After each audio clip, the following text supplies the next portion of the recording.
មាត្រា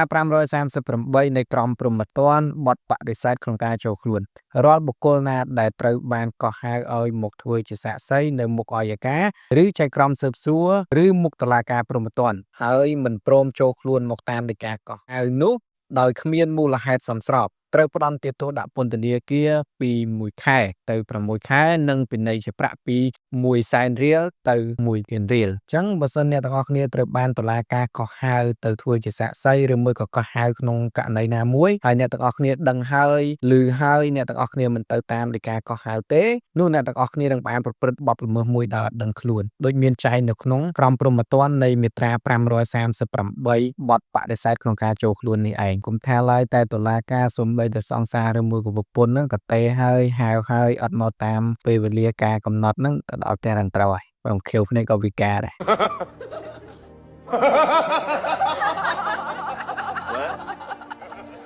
What?